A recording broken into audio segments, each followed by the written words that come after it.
It's the start of another beautiful week, Monday, April 19, 2021. Good afternoon, ladies and gentlemen. You are on to the 3 p.m. bilingual newscast on CRTV News. Bon après-midi, Gaël. Bon après-midi, Clarence. Bon après-midi, chers téléspectateurs, et bienvenue aux 15h. En titre, levée du corps de son éminence Christian Cardinal Toumi. Cela vient de se dérouler à Douala. C'était à la garnison de l'hôpital militaire de région numéro 2. Les détails dans quelques secondes.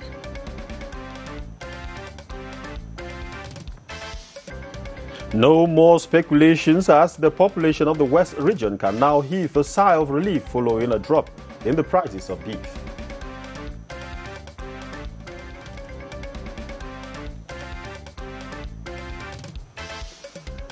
Et puis à l'étranger et au Tchad, l'armée tchadienne affirme avoir complètement détruit samedi dernier la colonne de rebelles qui a attaqué la région du nord Kanem. Le développement, c'est juste après ceci.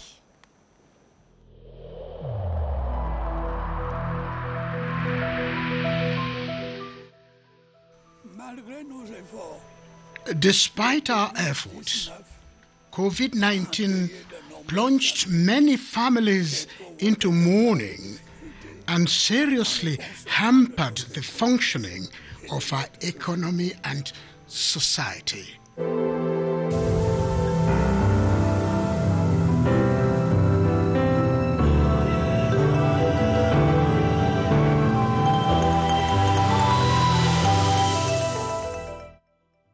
Et nous ouvrons ce 15h en anglais avec vous, Clarence. Exactement, Gaël. Good afternoon once more. We are taking you over to Douala, where the mortal remains of the Archbishop Emeritus of Douala, His Eminence Christian Cardinal Toumi, have been removed from the Bonanjo Military Hospital mortuary in Douala this morning. The funeral program that will last 2 days has pulled mourners from all over Cameroon and beyond. Some personalities who were present to pay their last tribute to the fallen prelate include Minister Issa Churuma Bakari of Employment and Vocational Training, Governor Adolphe Lele Lafrique of Northwest, Littoral Governor Samuel Ivaha Diodene Dibois, among other archbishops across the ecclesiastical provinces of Cameroon. We are still in Douala. Catholic Christians, clergies, socio-cultural associations are taking patience at the St. Peter's and Paul Cathedral in Douala ahead of a requiem mass in honor of late Cardinal Toumi. Our reporter, or rather our correspondent, Dixon Ashu, is standing by for updates. Hello, good afternoon, Dixon. Well, thanks for joining us here at the St. Peter and Paul Cathedral in Douala, and precisely the Bonadibong neighborhood, where final touches have been carried out on this edifice within and without to host the different delegations that have moved into town to take part in this special requiem mass in honor of late Cardinal Toumi. You notice at the entrance to these premises that there have been security measures put in place and other measures in respect to COVID-19, and everyone moving into the premises has been advised to put on a face mask. And we've been told that delegations have been arriving way ahead of today, and notably sociocultural associations and clergies from the 5 ecclesiastical provinces of the country, and also been told that we have delegations from without Cameroon that have been arriving as from yesterday evening. We've been told they are coming from the Democratic Republic of Congo, Congo-Brazzaville, Nigeria, Burkina Faso, and the Central African Republic. Those who have been arriving have been looking for different ways to spend the time ahead of the Mass that will kick off by midday here at the cathedral and will be said by bishops from the 5 ecclesiastical provinces of Cameroon. The media has been mobilized that will be giving the Cameroon population and those without minute-by-minute updates on the unfolding of the special Mass, and the CLTV2 Littoral Regional Station will be in for the same service. Dixon Ashu, Guy Moka at the St. Peter and Paul Cathedral in Douala for the CLTV. We are grateful for those updates, Dixon Achu. Back here in Yaoundé, a 5-day workshop is taking place at the Yaoundé Multipurpose Youth Empowerment Center at Madagascar to enable youths get skills on grabbing the available jobs at their disposal. The program falls within the special triennial youth plan introduced by President Paul Biya in 2017. The workshop is organized by the Ministry of Civic Affairs, that is the Ministry of Youth Affairs and Civic Education. Romeo Kenyi attended the start of that event. His report. 85 experts taking part in the 5-day workshop at the Yaoundé Multipurpose Youth Empowerment Center will be brainstorming on improving the socio-economic integration models and strategies to handle the RIAMOS online platform destined for youth entrepreneurship. We have 4,000 of business plans which are produced by experts. So the National Committee Credit will validate it. Some 40 participants will be expected to extend the skills acquired in all 10 regional headquarters in order to facilitate the harmonious implementation of the initiative. To explain for youth the procedure, the mechanism of financing. Coordinated by the Inspector General in charge of training at the Ministry of Youth Affairs and Civic Education, the symposium is in line with the 3-year Special Youth Program existing since 2016. Merci de regarder le 15h sur CRTV News. Parlons à présent plan spécial triennal jeune, un atelier national des grands formateurs en ligne et en présentiel. C'est ouvert aujourd'hui à Yaoundé. Ils sont au total 60 venus des 10 régions du pays afin de renforcer leurs capacités et leurs valeurs civiques, morales et entrepreneuriales. Maïmouna Mohamedou Nadia.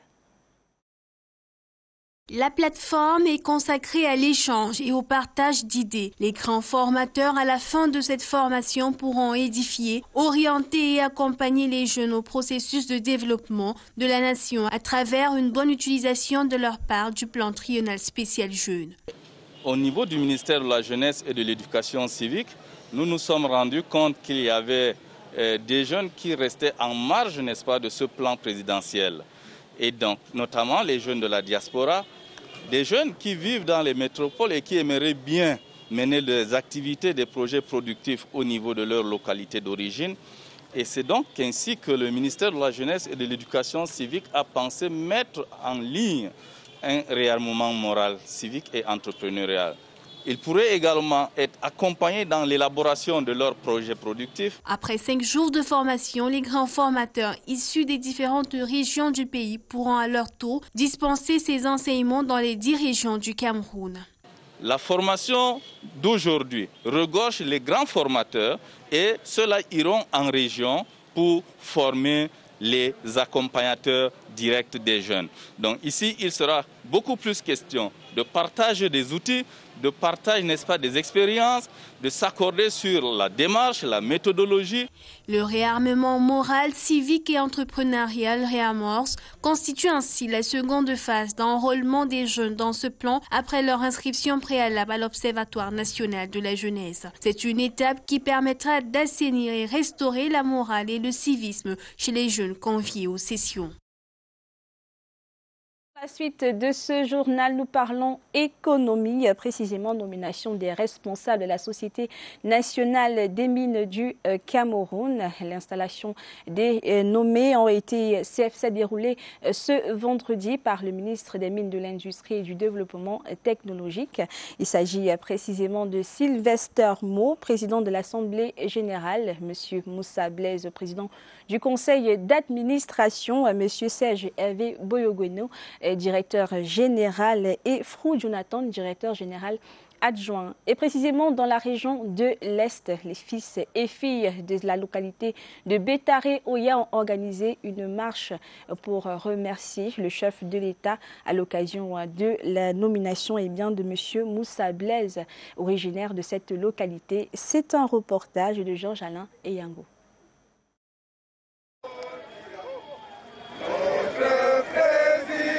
Mobilisation des jours de fête à Bétaré-Oya, la population locale marche sous escorte motorisée pour dire merci au chef de l'État Paul Biya. Un élan de gratitude au bout de l'allégresse suite à la nomination de Blaise Moussa, fils du terroir, à la tête du conseil d'administration de la Société nationale des mines, Sonamine. Nous ne pouvions pas rester à la maison. Et tout le coin, les militantes et militantes à la base, nous avons décidé aujourd'hui vraiment exprimer notre joie à l'endroit du chef de l'État pour cette haute confiance. Une commune minière, vous pouvez comprendre la joie qui nous anime en ce moment. Vous savez, l'exploitation de cette mine qui était artisanale et semi-mécanisée auparavant, aujourd'hui, l'État prend les choses en main et tout cela pour le bien-être, n'est-ce pas, de notre pays. Dans cette mouvance de joie et de remerciements, les fils et filles de Bétaré Oya réaffirment ainsi leur soutien au président Paul Biya en remettant la motion irrelative au sous-préfet de l'arrondissement pour transmission à qui de droit. Et on l'a dit, la Société nationale des mines est donc au complet. Le ministre des Mines, des Industries et du Développement technologique a présidé ce vendredi une session de travail entre l'Assemblée générale et le Conseil d'administration. Une réunion au terme de laquelle des responsables ont été nommés au poste de responsabilité. Écoutons ces responsables. On a mis en place le Conseil d'administration. Son président est connu également. Nous avons mis en place, accompagné la nomination d'un directeur général et d'un directeur général adjoint qui sont connus. Et à présent, la Société nationale des mines, la SONAMINE, est désormais opérationnelle. Je voulais d'abord envoyer mes remerciements envers le président de la République qui a bien voulu nous donner cette confiance pour pouvoir participer à la mise en place de cette nouvelle structure, la SONAMINE. Permettez-moi d'exprimer d'abord ma profonde et déférente gratitude à son Excellence, M. Paul Biya, président de chef de l'État, en tant que structure qui a en charge de promouvoir la mine solide. Je commencerai par remercier le Seigneur Dieu Tout-Puissant, sans qui rien n'est possible. Et après avoir dit cela, je voudrais dire un grand merci au Père de la Nation, à son Excellence M. Paul Biya, pour cette grande marque de confiance qu'il a placée en moi. Je suis très content. Mes impressions sont les impressions de joie et de satisfaction.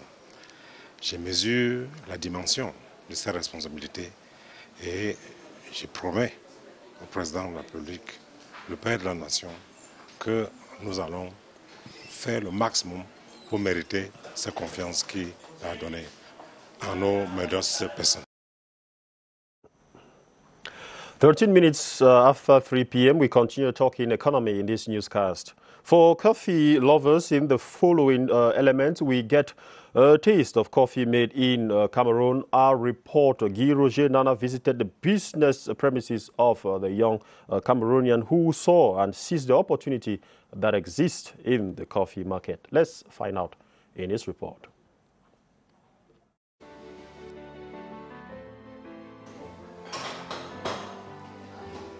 Coffee is actually one of the most widely consumed beverages around the world. In terms of figures, over 166 million bags of coffee have been consumed in between the year 2020 and 2021. And of course, this concept by a certain Thierry Jaga is actually an initiative that aims at exploiting this wide coffee market in Cameroon, and why not Africa?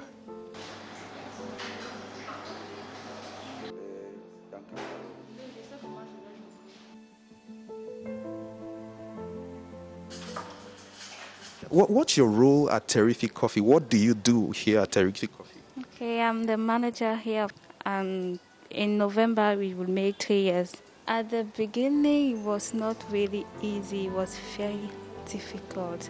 Cameroonians don't have the culture of coffee, so we were supposed to explain, to tell them how our coffee is from the country. We harvest our coffee. We have to explain all the procedure and to show them how we make our coffee as a coffee design as cappuccino.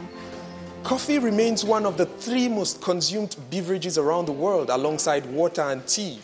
And of course, one of the most profitable international commodities, coffee, of course. From that perspective, you understand where this particular initiative is headed in the business world. That was Guy Roger Nana reporting live from a coffee shop. Thanks, Guy. A preparatory meeting to train youths of the Kali Division on entrepreneurship has taken place earlier today at Hotel des Députés here in Yaoundé. It was chaired by Senator Pierre-Henri Gallia. Let's now take an excerpt of that is Henri Severin Assembe, who is an expert in decentralization.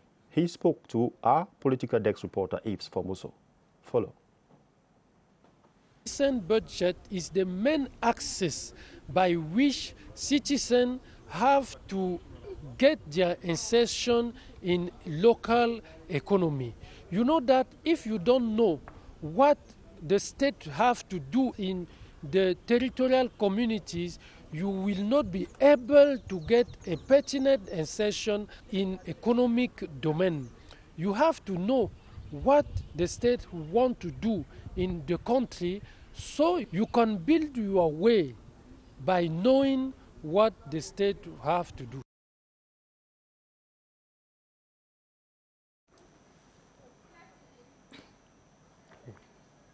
Allons à présent dans la région de l'Ouest où les commerçants de viande de bœuf augmentent frauduleusement les prix au kilogramme, une augmentation de pratiquement 500 francs CFA. Le rappel à l'ordre a été fait ce week-end par le ministre du Commerce et précisément le ministère dans la région de l'Ouest. André Aristide Ekomba nous en dit plus.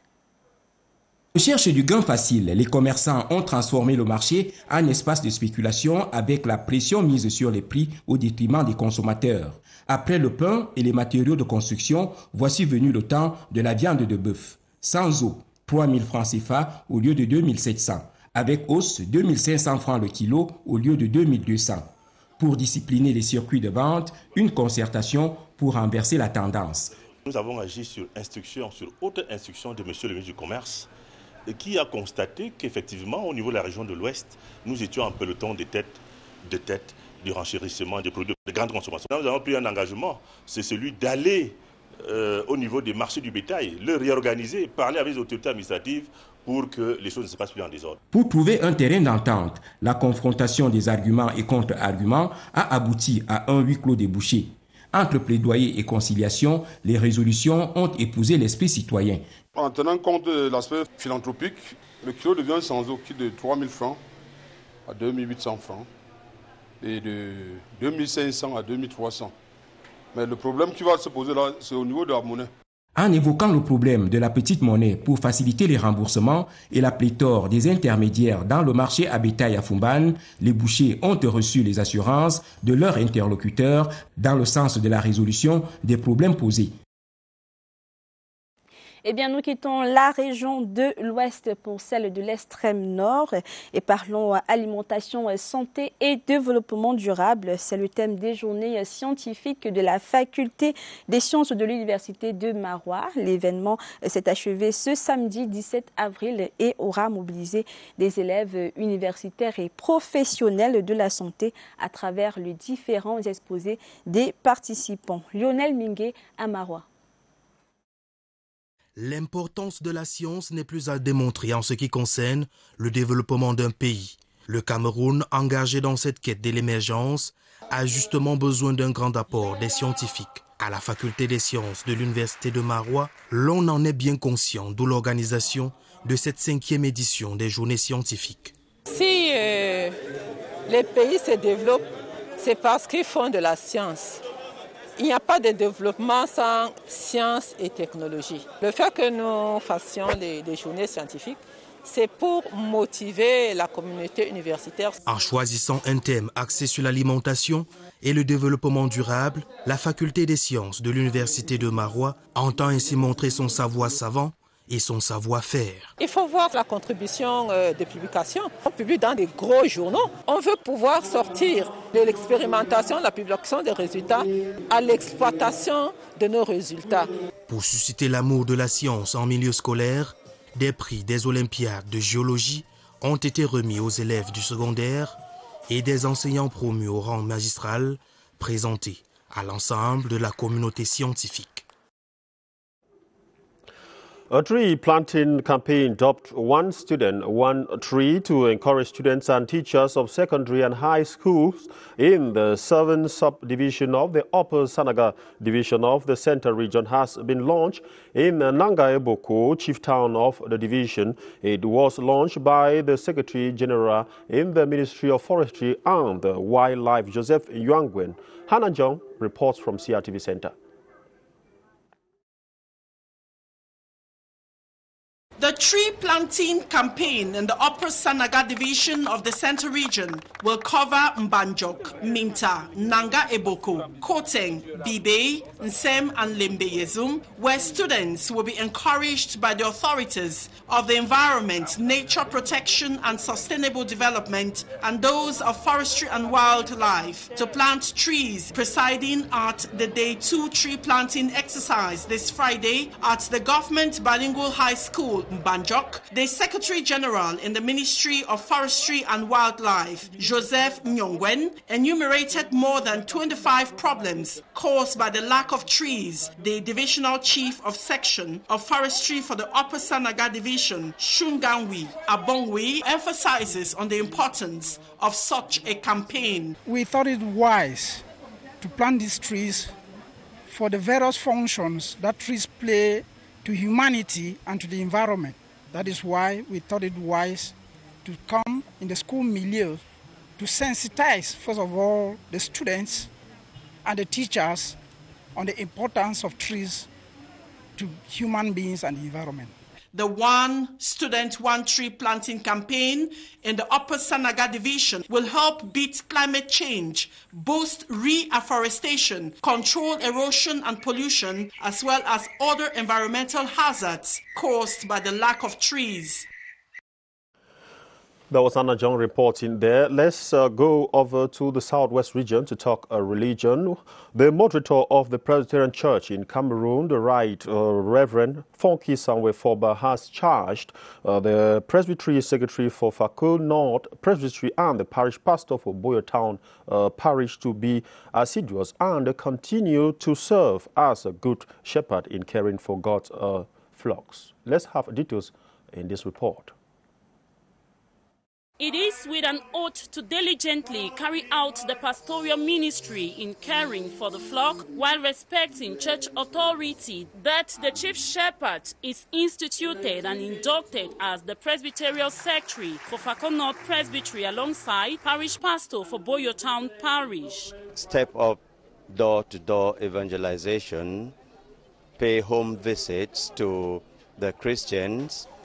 This is one aspect of it, is to not wait for the Christians to meet you in the office or in church, but also to go out and meet them in their various situations in life. Preaching from Jeremiah, the moderator of the Presbyterian Church in Cameroon, called on the new chief shepherd for Fakul North Presbytery to serve as an outstanding servant. What we expect now is God ministrations through the power of the Holy Spirit in the life of the man of God who has just been inducted, and we trust that God will fall afresh on him through the power of the Holy Spirit and enable him to go forth into the world and win more souls for Christ. PCC moderator also commissioned the Christians of Fakul North to assist their new boss in discharging his duty, as well as to build the church through prayers. En culture, à présent, parlons et prenons des nouvelles de l'artiste Mani Bella. Sa collaboration « Je n'ai rien fait » avec l'artiste camerounais Happy Foulan fait le buzz depuis quelques semaines et cumule déjà plus d'1 million de vues sur la plateforme YouTube. Eh bien, Mani Bella, qui est en pleine tournée africaine, prépare également son prochain album. Écoutons-la au micro de Caresse Essienne. En fait, C'est le naturel de cette collaboration. Happy, c'est un jeune garçon qui a beaucoup de talent. Alors, quand il m'a contacté, son équipe m'a contacté, on m'a parlé du projet, je me suis d'abord dit, voilà, est-ce que ce ne sera pas un remix de Tchape Tchape? Si c'est ça, moi, je ne peux pas parce que ça a été un gros succès et tout.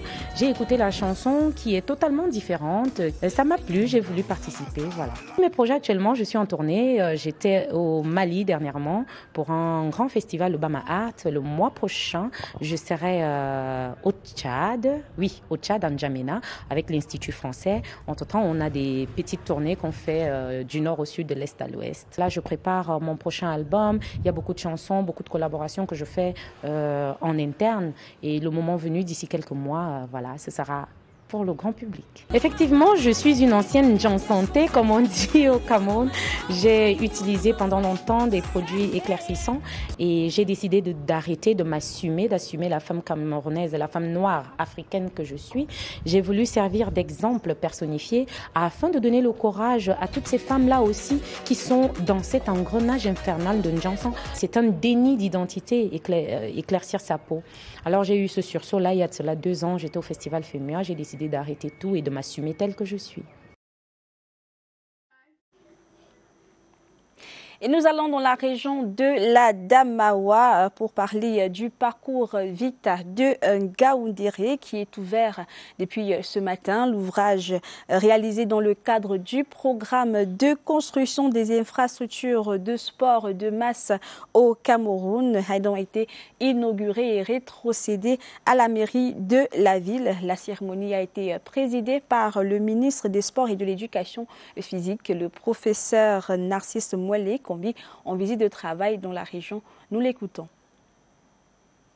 Nous voulons émettre un vœu que les populations concernées puissent faire le meilleur usage de ce joyau architectural, puissent faire le meilleur usage de cet espace qui n'est pas seulement un espace sportif, qui est récréatif, qui est culturel, qui est touristique. Nous voyons la proximité de ce beau mont mythique, le mont Ngaoundéré, mais qui est également un espace de loisirs. Nous nous réjouissons d'ailleurs de constater qu'il y a à l'intérieur de ce parcours des espaces multisports, notamment un terrain pouvant abriter des matchs de handball, de basketball et de volleyball. Et le Cameroun étant devenu une plaque tournante d'importantes activités sportives internationales, j'ai évoqué tout à l'heure la 24e édition de la Coupe africaine des nations de handball dames seniors. Nous rêvons un jour qu'une confédération africaine puisse venir organiser une grande compétition internationale à Ngaoundéré. We are taking you out of the country, next door Chad.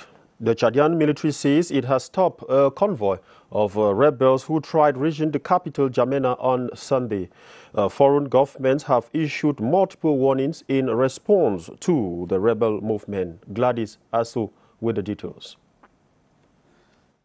The Chadian military says it has halted an advance by rebels coming from neighboring Libya, but the rebel group on Sunday said that it was pressing ahead after the American and British embassies warned of a possible assault on the capital in the coming days. Army spokesman Azim Bemandwa Aguna said the clashes had taken place late Saturday in the northern province of Kanem and that the rebel column from Libya was totally decimated.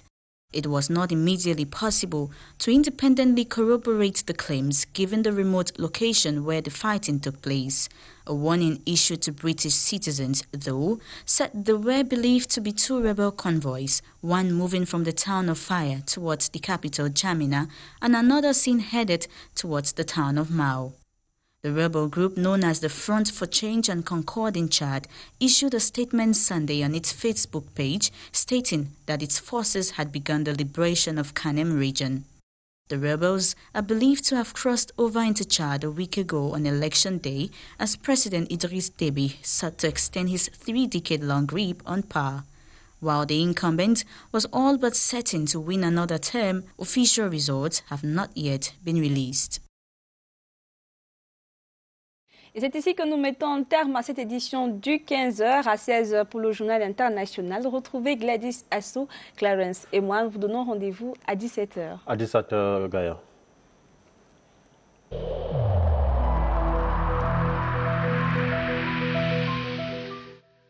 Je vous exhorte de nouveau à porter vos masques, à vous laver régulièrement les mains et à faire appel à un médecin ou à tout autre personnel de santé au cas où des symptômes apparaissent.